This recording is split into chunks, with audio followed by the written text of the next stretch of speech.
JPMorgan Chase is the largest bank in the United States.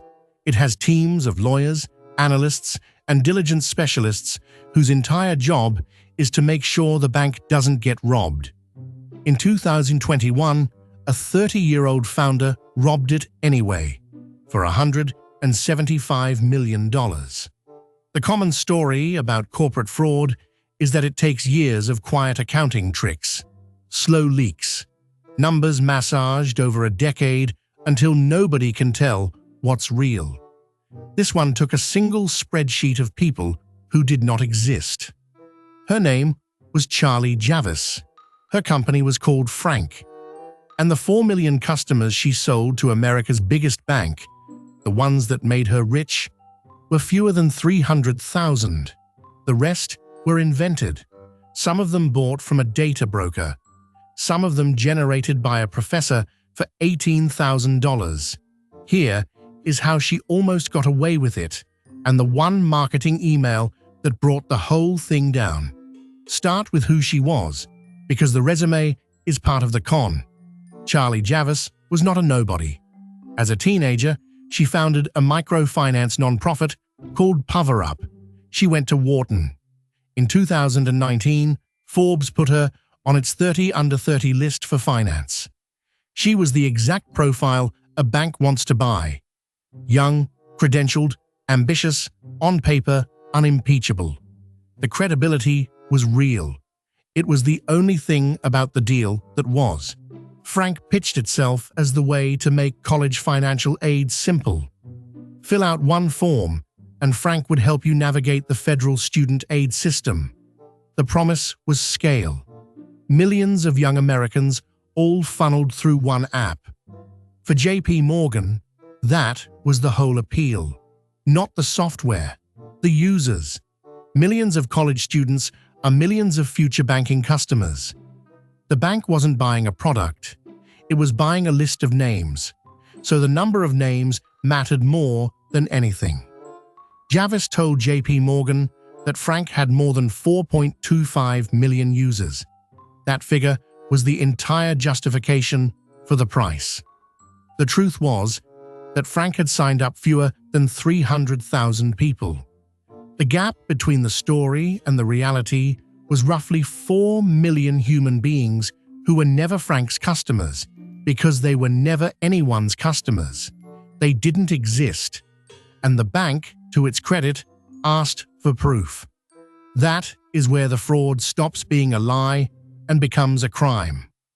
When JPMorgan's diligence team asked to verify the user base, Javice couldn't hand over real records. There weren't enough. So, according to prosecutors, she went looking for someone to build fake ones. She allegedly turned to a data science professor and paid him around $18,000 to generate a synthetic list, a manufactured spreadsheet of fabricated customer data engineered to look like millions of real accounts. Fake names, fake emails, fake enough to survive a bank's review. $18,000 to invent the evidence for a $175 million sale. But a manufactured list has a weakness. It's random.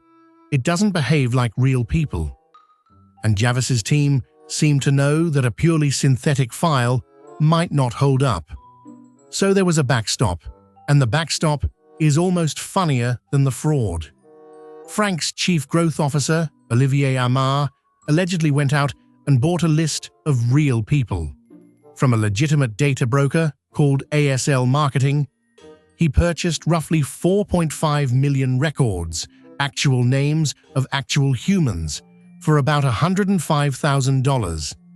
These people had never heard of Frank. They'd never used it. But they were real, and that was the point. If the synthetic list failed a sniff test, here were 4.5 million genuine strangers to paste over the cracks. Think about what that means.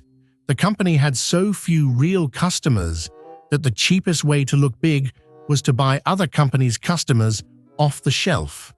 And in the emails, they seemed to have understood exactly what they were doing.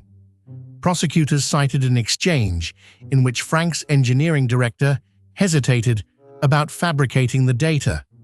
Javice's alleged response was to ask whether they would all end up in an orange jumpsuit. Then she proceeded anyway. For a while, it worked. The deal closed in September 2021.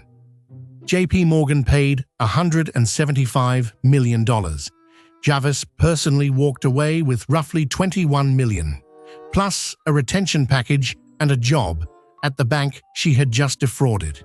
She had a title at JPMorgan. She had her Forbes profile. She had $21 million, and she had 4 million customers who were made of air. Then the bank tried to talk to them. Sometime after the acquisition, JPMorgan did the most ordinary thing a bank does with a new list of customers.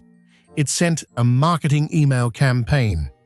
On a real list, roughly 99% of those emails should reach a live inbox. That's what a genuine customer base looks like.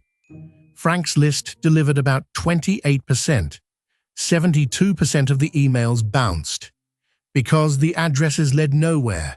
Because the people behind them had no relationship with Frank or didn't exist at all. $175 million. And the fraud was exposed by an undeliverable email. What happened next is the strangest turn. Before JPMorgan even moved against her, Javice sued the bank first. In late 2022, she filed in Delaware, trying to force JPMorgan to cover her legal fees under the acquisition's indemnification terms. She sued the people she had robbed to make them pay for her defense. JPMorgan countersued, alleging fraud, and the case went from a business dispute to a federal prosecution. Strip it all down, and here is what's left. A 30-year-old founder told the biggest bank in America that she had 4 million customers. She had fewer than 300,000. To cover the difference, she allegedly paid a professor $18,000 to invent people, and her partner spent $100,000 more to rent real ones from a broker. And it worked well enough for JPMorgan to write a check for $175 million. The whole thing didn't collapse because of a whistleblower or a forensic audit. It collapsed because a marketing email hit a wall of addresses that led nowhere. 4 million customers, 28% deliverable, and a founder who asked out loud whether this would end in an orange jumpsuit, and then did it anyway. If you want more stories where the numbers were never real, subscribe. There's another one waiting. And yeah, that's real.